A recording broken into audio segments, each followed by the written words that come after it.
Bedah Ruhani Muri, membersihkan kotoran kolbu batin. Oleh Al-Mukarrom, Abah Muhammad Jamhar Abdul Karim Al-Bantani. Pengasuh dan pembimbing Muri, Mahaba Umat Rasulullah Republik Indonesia. Bedah kolbu batin, penjelasannya, sebagai berikut. 1. Kotoran di kolbu batin, merupakan kotoran yang paling halus dari semua kotoran dosa dan maksiat yang terdapat di selainnya. 2. Kotoran kolbu berasal dari dosa dan maksiat, dari semua hal yang berhubungan dengan kolbu, seperti panca indera, pikiran, perasaan, niat dan lain-lain, yang dianggap dosa dan maksiat. 3. Dosa adalah sesuatu yang mengotori badan batin, sedangkan maksiat adalah sesuatu yang bisa menghijab atau menghalangi diri kepada Allah Subhanahu wa Ta'ala. 4. Apabila kolbunya kotor, maka otomatis terdapat penyakit-penyakit batinnya, juga otomatis kelak akan terdapat iblis, ifrit jin tingkat menengah bentuknya manusia, umumnya menyeramkan, dan silumannya, jin bentuknya hayawan. 5. Kotoran halus di kolbu seperti tinta yang berwarna hitam tapi pekat. Bahkan sangat pekat sekali, sehingga menutup kolbu, sampai selubang jarum pun akan ditutup oleh kotoran pekat berbagai dosa dan maksiat tersebut. 6.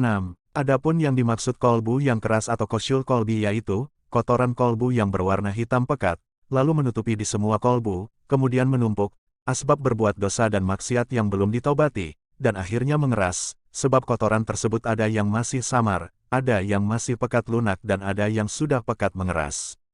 7. Iblis yang mendiami di kolbu ini, merupakan iblis raja di setiap diri seorang hamba, lalu iblis raja ini menugaskan siluman atau jin bentuknya hayawan untuk menginformasikan kelemahan-kelemahan kolbu seorang hamba yang didiaminya tersebut kepada iblis jenderal, yang berada di wilayah otak. Siluman memakai jalan khusus berupa selokan kotoran dosa yang menghubungkan antara otak dengan kolbu, lalu para iblis jenderal kelak menyusun perencanaan-perencanaan, atau pikiran jahat, atau pikiran-pikiran yang akan menjauhkan diri dari rahmat Allah Subhanahu wa Ta'ala. 8. Iblis yang mendiami kolbu ini bervariatif jumlahnya, tetapi umumnya satu juga sudah cukup untuk merusak kolbu seorang hamba. 9.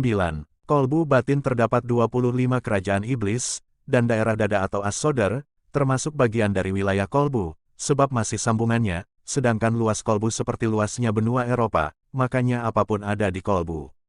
10.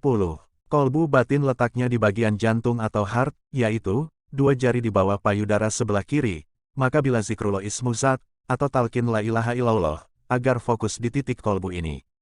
11. Fungsi zikir talqin, la ilaha illallah, untuk menggodam atau mempalu kolbu yang keras tadi supaya bisa lunak, lalu hancur terbakar kotoran-kotoran dosa dan maksiatnya, makanya zikir talqinnya agar keras dan bertalu-talu sebagai tamengnya diri.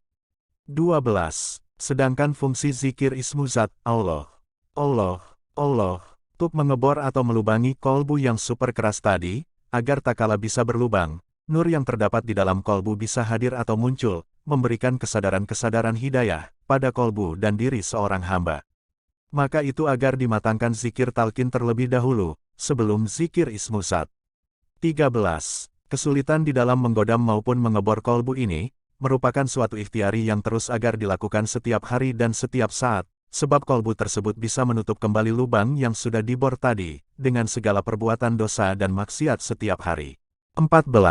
Tindakan menggodam dan mengebor kolbu ini, lebih banyak atau lebih sering mana dengan perbuatan dosa dan maksiat diri, maka itulah di dalam toriko ada istilah berkholwat khusus minimal 40 harian. Ini merupakan tindakan mengkarantina diri, untuk menyetop dari segala hal ihwal dosa dan maksiat tersebut. 15. Penyakit-penyakit kolbu tersebut, berhubungan dengan iblis raja, sebab iblis dimanapun tempatnya, ia merupakan makhluk yang sudah didesain sedemikian rupa, yang memiliki keahlian khusus pula. 16. Biasanya saat bedah ruhani, saya beritahukan jumlah iblis, ifrit dan siluman, yang mendiami di kolbu. Lalu saya beritahukan juga spesialis khusus iblisnya di bidang apa. Ada yang dominan di bidang sombong, pemarah, hubu dunia, ingin bahagia akhirat, ingin bahagiakan keluarga, syirik, ingin kaya yang dermawan dan lain-lain, banyak hal keinginan. Maka keinginan-keinginan, merupakan siksaan hidup di dunia ini. 17. Ada tipuan iblis di kolbu batin yang cukup menipu banyak umat, dari yang alim sampai yang awam, yaitu, menipu dan meniupkan dominan, ingin bahagia dunia dan bahagia akhirat. Menurut anggapan umum adalah, keinginan seperti ini adalah benar, padahal itu keliru dan ketipu besar, sebab seharusnya patokannya adalah cinta pada Allah Subhanahu wa Ta'ala, bukan patokannya adalah bahagia, sehingga tak kalah salah dan keliru niat seperti ini, dampaknya adalah kepada Allah Subhanahu wa Ta'ala ia tak bisa-bisa. Seakan banyak hambatan dan rintangannya. Juga bahagia dunia akhirat, ia tak bisa-bisa, sekalinya bisa adalah hanya tipuan belaka.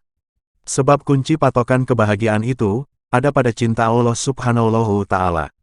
Tapi ia telah lupa dan lengah, serta awam tak memahaminya. Apalagi di hatinya ingin bahagiakan diri sendiri atau keluarga, otomatis lupa pada Allah Subhanahu wa Ta'ala. 18. Itulah mengapa para kekasih Allah Subhanahu wa Ta'ala selalu menyebut, Allah lagi, Allah terus, dan Allah selalu. Allah, Allah, Allah. Sebab mereka faham betul, bahwa al-ghoyah atau tujuan sebenarnya yang hak, ada pada Allah Subhanahu wa Ta'ala, karena sumbernya apapun ada pada Allah Subhanahu wa Ta'ala, jadi sumber dari segala sumber. Bukan pada Al-Quran, sebab Al-Quran baru satu sifat kalam Allah. Bedah ruhani adalah pembimbingan taubat yang benar-benar atau sungguh-sungguh.